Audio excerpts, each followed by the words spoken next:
चाहिँ महादेव माध्यमिक विद्यालय हो।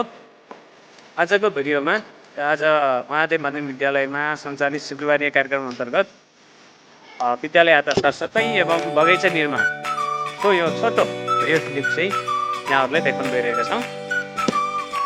आज चाहिँ पर्खे बिदा भन्दा अगाडिको अन्तिम दिन शुक्रबार शुक्रबारीय कार्यक्रम अन्तर्गत चाहिँ विद्यालयको हाताभित्र सरसफाइ तथा फुलहरू निर्माण बगैँचा निर्माण कार्यक्रम सुरु हुँदैछ। यो चाहिँ कक्षा 8 हो।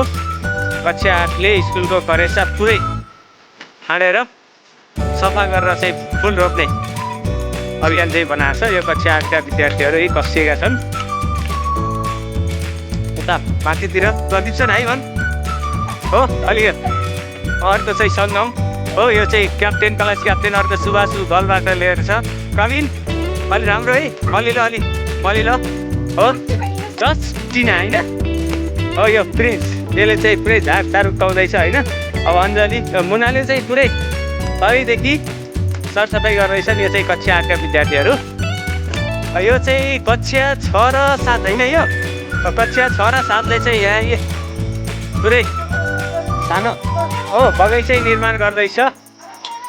उहाँबाट फुल पनि दिँदै हुनुहुन्छ। हाम्रो टिना मिस आज कार्यक्रमको संयोजक आफै कसिनु भएको छ हो। कल्चिङ सरले पनि पुरै निर्देशन दिँदै हुनुहुन्छ। यो चाहिँ 6 र 7ले यो बाटामा राम्रो बगैँचा चाहिँ निर्माण गर्ने अभियान चाहिँ सुरु गरेको छ। सबै भाइ बहिनीहरू चाहिँ कसिनु भएको छ।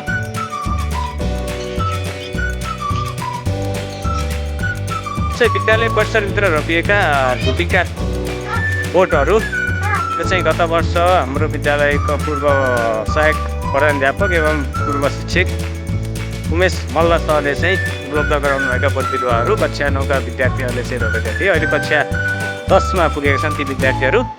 ती विद्यार्थीहरूले आज गोडमेल गरेर मल हालेर यहाँ पाती बनमाएर एकदम मलिलो मल हुन्छ भनेर सबै धुपीको बोर्डलाई चाहिँ यसरी गोडमेल चाहिँ गरेका छन्। यहाँ चाहिँ 3, 4, 5 का है विद्यार्थी भाइ बहिनीहरूले सानो एकदम चुटुक्कको गार्डन चाहिँ निर्माण गर्ने भन्दा चाहिँ अभियान थालेका छन्। यता चाहिँ हाम्रो मिसहरू अनि कक्षा 10 का विद्यार्थी भाइ बहिनीहरू कक्षा 9 का चाहिँ विद्यार्थी भाइ बहिनीहरू सबै कसिएर आज चाहिँ विद्यालय हाताभित्र सरसफाइ फुलहरू निर्माण बगैँचा निर्माण गर्दै यो विद्यालयलाई चाहिँ चिटिक्कै बनाउने अवस्थामा आउँदाखेरि हरियालीपूर्ण फुलहरूका बिरुवाहरू चाहिँ राम्रोसँग सरेका र दसैँ तिहारको बिचमा चाहिँ एकदम ढकमक्क फुलेका फुलहरू चाहिँ रोप्न विद्यार्थी भाइ बहिनीहरू चाहिँ कसिएका छन्।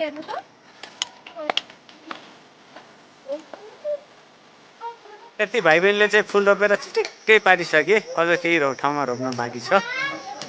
यो चाहिँ राम्रो बनाएको छन्।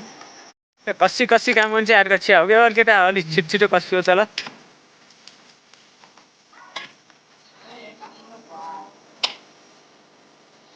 भविष्य चाहिँ कस्तो हुन्छ भन्ने कुराको अर्को भिडियोमा जानकारी दिन्छु। यो अन्त्यसम्म हेरिदिनु भएकोमा सम्पूर्णलाई धन्यवाद।